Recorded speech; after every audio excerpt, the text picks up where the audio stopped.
제가 계속 안 좋은 업종도 얘기를 하죠. 그렇죠. 그래서 결국은 지금 패러다임의 변화를 생각하시면서 옛날로 얘기하면 굴뚝 산업들에 대한 투자는 조심하실 필요가 있다. 특히 뭐 항공주, 워런 버핏이 도대체 항공주 왜 팔았냐, 뭐 네. 얘기들 많이 하시지만 저는 완전히 동의합니다. 이유가 있어서 네, 팔았겠죠? 그렇죠. 그래서 결국은 패러다임의 변화라는 것을 생각하셔야 되는데요. 우선 차트 한번 보시면 확실하게 나타나는 차트가 있죠. S&P 1500 항공사 지수라는 게 있어요.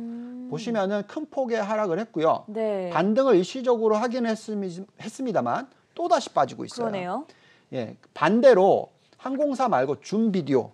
자, 우리가 보통 이제 국제적으로 일을 하다 보면 저도 뭐 마일리지 뭐 100만 마일도 타봤고 정말로 많이 출장을 가게 되는데 네. 결국 항공사를 쓰지 않고 요즘에는 그냥 줌 비디오로 다 그쵸. 합니다. 화상 회의를 통해서 그렇죠. 하니까요. 화상 회의를 하면 뭐 비행기 탈 필요 없지 않습니까? 결국은 보시면 줌 비디오의 주가는 시가총액은 계속 올라가는 추세. 그래서 결국은 패러다임의 변화라는 것이 있습니다. 네. 그렇기 때문에 그 패러다임의 변화는 수긍하실 필요가 있다라고 말씀을 드리겠습니다. 그래서 업종을 잘 선택하셔야 된다는 말씀을 드리겠고요. 또한 다른 차트 한번 보시죠. 우리가 지금 보고 있는 이 차트는 전기차냐 아니면 가솔린 차냐를 보여주는 정확한 그런 차트가 되겠습니다. 자, 엑슨모바일은 뭐 당연히 가장 큰 그쵸, 석유 관련된 전통산업. 회사죠. 네. 근데 그 시가총액이 많이 하락을 했고 잠깐 올라가기도 했습니다만 하락 추세에 있습니다. 반면에 테슬라는 전기차 업종이죠. 전기차의 가장 큰 마켓시어를 가지고 있는 시장 점유율을 가지고 있는 회사인데 보시면 주가는 계속 올라가고 있습니다. 네. 자, 이것은 무슨 얘기를 해주고 있냐면 앞으로 가솔린 차에 대한 수요는 큰 폭으로 줄어들 것이고 반대로 전기차에 대한 수요는 큰 폭으로 늘어날 것이다 라는 것을 얘기해 주고 있습니다. 앞으로의 산업의 변화 이 부분에 있어서는 계속 말씀을 드리지만 코로나19 사태가 계속 이어지는 한 이런 변화는 장기적으로 이루어질 것이다 라는 생각을 가지셔야 되겠고 이런 시대의 변화에 적응하시면서 투자에 임하셔야 된다 말씀드리겠습니다.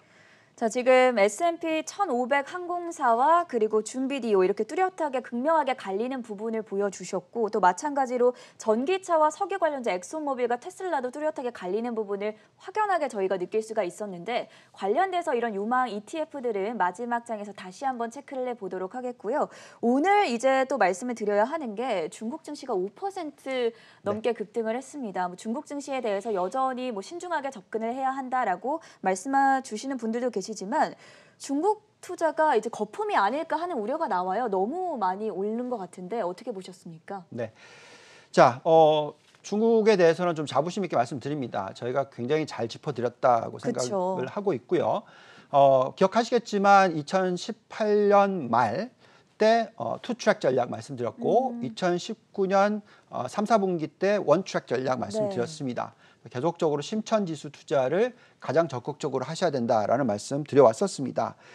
자, 지금 심천지수 한번 볼까요? 보시면은 삼각박스권을 뚫고 올라가서 한 번의 상승 그리고 또 좀 길게 볼 수 있는 삼각박스권을 또 뚫고 올라가서 지금 뭐 계속 올라가고 있습니다. 자, 이런 차트를 보고 있으면 과거의 고점이 3,000포인트가 훨씬 넘죠. 네. 그래서 나스닥으로 보면은 지금 과거의 고점을 돌파를 했죠, 이미. 그렇죠. 그래서 저 숫자로 갈 수도 있습니다. 물론 그건 거품이겠죠. 자, 펀더멘탈 상으로는 우리가 지금 심천지수의 적정 가치를 구해보면 지금보다 한 15% 내지 한 20% 사이 정도 상승할 수 있다라고 나오지만 네. 저기 차트를 놓고 보면은 전 고점을 뚫는다고 계산하면 아직까지도 50%더 올라야 되는 거죠. 그러니까 지금 매력도가 충분히 있다라는 말씀을 드리겠고요. 과거에 이 닷컴 버블이 일어났을 땐 나스닥 위주의 상승이었다면 이번에는 이 4차 산업혁명 버블이라고 얘기할 때 중국도 안 맞지 않죠. 예, 중국이 글로벌 GDP의 17%나 된다라고 네. 말씀드렸고 또 여기에 있는 가장 성장 대표 지수가 심천지수다.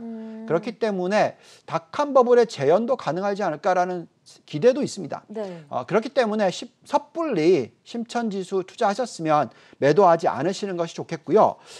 거기 안에서 대표적인 종목 업종들 말씀드렸었는데 우리가 얘기할 때 중국의 내수 시장이 전 세계 내수 시장의 절반 이상이 되는 업종. 매번 말씀드렸죠. 그게 네. 전기차라고 말씀드렸죠. 네네. 왜 테슬라가 중국에 그렇게 목숨을 걸겠습니까? 그만큼 수요가 많기 때문에 그렇습니다. 근데 지금 중국의 대표적인 전기차 종목들, 길리자동차, BYD, 네. 자, 이 종목들 지금 올라가는 추세가 좀 정말 심상치 않습니다. 다 홍콩 증시에 상장돼 있는 네, 종목입니까? 이제 이게 금요일 차트고요. 네네. 오늘도 10% 이상 올라가고 그러니까요. 있습니다. 네. 자, 이틀 동안에 30% 이상 급등을 하고 있습니다. 자, 이런 숫자를 놓고 보고 있으면 우리는 계속적으로 이 성장 관련된 쪽 내수 시장의 규모가 절반 이상인 종목들 네. 투자를 하셔야 되는데